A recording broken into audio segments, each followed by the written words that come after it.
Imagine for a second you are the captain of a massive ship. The ocean is calm, the sun is shining, and the engines are humming perfectly. It feels like nothing could possibly go wrong, but deep down, in the back of your mind, you know that the ocean is unpredictable. There are storms you can't see on the radar yet, mechanical failures that haven't triggered an alarm, and human errors waiting to happen. That feeling, that nagging sense of what if, that is where our conversation starts today. And honestly, that feeling is what keeps businesses alive. It's funny you mention the ship metaphor because most people think risk management is just about having enough lifeboats. But it's not. It's about knowing exactly how fast you can push the engines without blowing them up.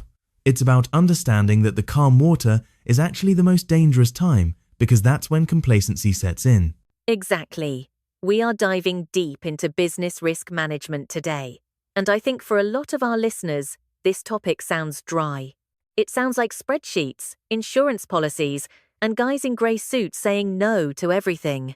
But when you really peel back the layers, it's actually about psychology, foresight, and survival. It is absolutely about survival. But more than that, it's about competitive advantage. Think about it, if you know how to handle corners better than the other drivers, you can drive faster, not slower. That's the paradox of risk management. It's not the brakes, it's the steering. I love that. The brakes versus the steering. So, let's strip it down. When we talk about identifying risk, are we just talking about financial loss? Because I feel like the definition has expanded massively in the last decade. Oh, completely. If you were running a company in 1990, your risks were, is the factory going to burn down? Will the bank raise interest rates? Will a competitor steal my patent? Today, the landscape is unrecognizable. You have cybersecurity risks, ransomware that can shut you down in seconds. You have reputational risk where one bad tweet can wipe out 20 years of brand equity. And then you have supply chain fragility, which we all learned the hard way during the pandemic. That supply chain issue was a wake-up call for the entire world. It exposed the flaw in just-in-time manufacturing. Everyone was so obsessed with efficiency removing all the slack from the system that they didn't realize that slack was actually their buffer against chaos. Precisely. We traded resilience for efficiency, and that is a classic risk management failure. Identifying risk starts with asking the uncomfortable questions. It's not just looking at a SWOT analysis and nodding. It's sitting in a room and asking, what is the one thing that, if it happened, would kill this company tomorrow? And you'd be surprised how many executives are terrified to answer that question. Because admitting the vulnerability makes it real? Because of cognitive bias. We all have optimism bias. We think, oh, that won't happen to us, or we're too big to fail. But identifying risk requires a culture where people are rewarded for being the bearer of bad news. If you have a culture of yes men, you are flying blind. The biggest risk to any organization is a CEO who only wants to hear good news. So, let's say we've done the hard work. We've looked in the mirror, we've identified the cracks in the hull. We see the cyber threats, the market volatility, the regulatory changes. Now what? How do we mitigate it without paralyzing the company? Because if you try to mitigate everything, you'll never launch a product. Right. You can't wrap the business in bubble wrap. Standard theory gives you 4 options: avoid, reduce, share, or accept. But let's make that practical. Avoiding is simple, you just don't do the risky activity, but that usually means missed opportunity. Sharing is insurance or outsourcing. You pay someone else to hold the bag if things go wrong. But insurance doesn't fix a ruined reputation. No, it doesn't. And that brings us to reduction and acceptance, which is where the real work happens. Reduction is building those internal controls, backups, safety protocols, diversifying suppliers. But acceptance is the most interesting one philosophically. How so? Because acceptance means looking a risk in the eye and saying, I know this might happen and I'm okay with it because the potential reward is worth it. That is the essence of entrepreneurship. You accept the risk of failure to chase the reward of innovation. If you don't accept risk, you become Kodak. You become Blockbuster. That's a great point. Kodak invented the digital camera, didn't they? But they viewed it as a risk to their film business, so they buried it. Exactly. They saw the risk of cannibalizing their own product as too high to mitigate, so they tried to avoid it. And in doing so, they incurred the ultimate risk: obsolescence. This is why I say risk management is actually about strategy. Sometimes the riskiest thing you can do is stand still. So, true mitigation isn't about eliminating danger, it's about preparation. It's about having a plan B that is just as robust as plan A. It's about resilience. Let's talk about the black swan theory for a moment, the idea of rare, unpredictable events that have massive consequences.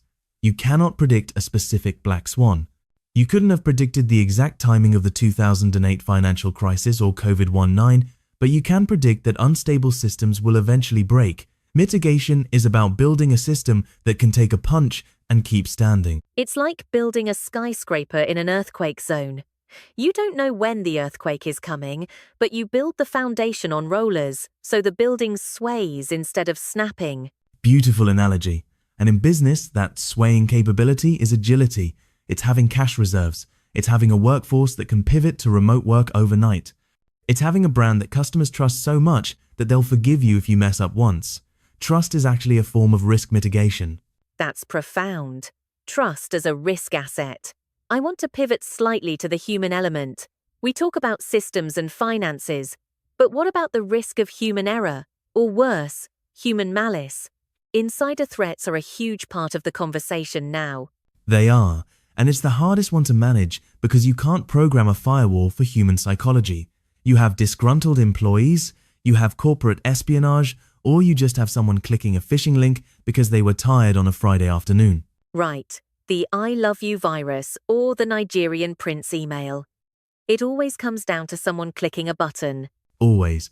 And you can mitigate that with training, sure, but you also mitigate it with design. You design systems that assume people will make mistakes. It's called fail-safe design. If I delete a critical file, the system should ask me, "Are you sure?" and then keep a backup in the trash bin for 30 days anyway. You don't rely on the human being perfect. You rely on the system catching the human when they fall. Which brings us back to the tightrope. The net isn't there because we expect the walker to be bad at their job. It's there because gravity is inevitable. And because having the net allows the walker to try a more difficult trick.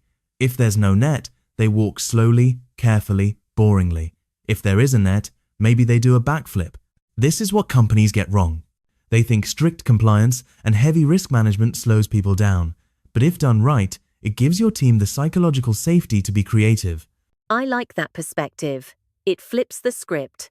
Risk management as an enabler of creativity. But let's look at the dark side for a moment. Is there such a thing as over-managing risk? Can you analyze a situation to death?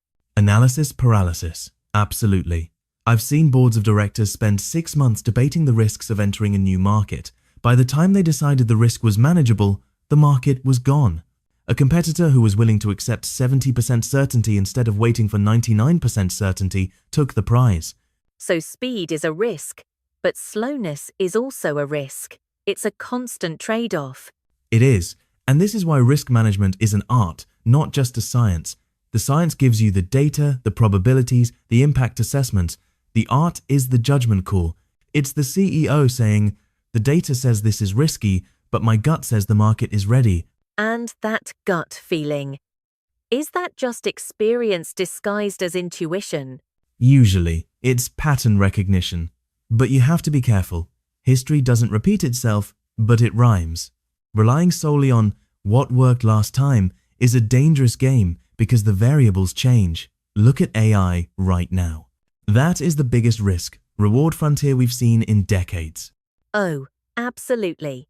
The risk of adopting AI too fast is hallucination, data leaks, legal lawsuits. The risk of not adopting it is becoming irrelevant. Talk about a rock and a hard place.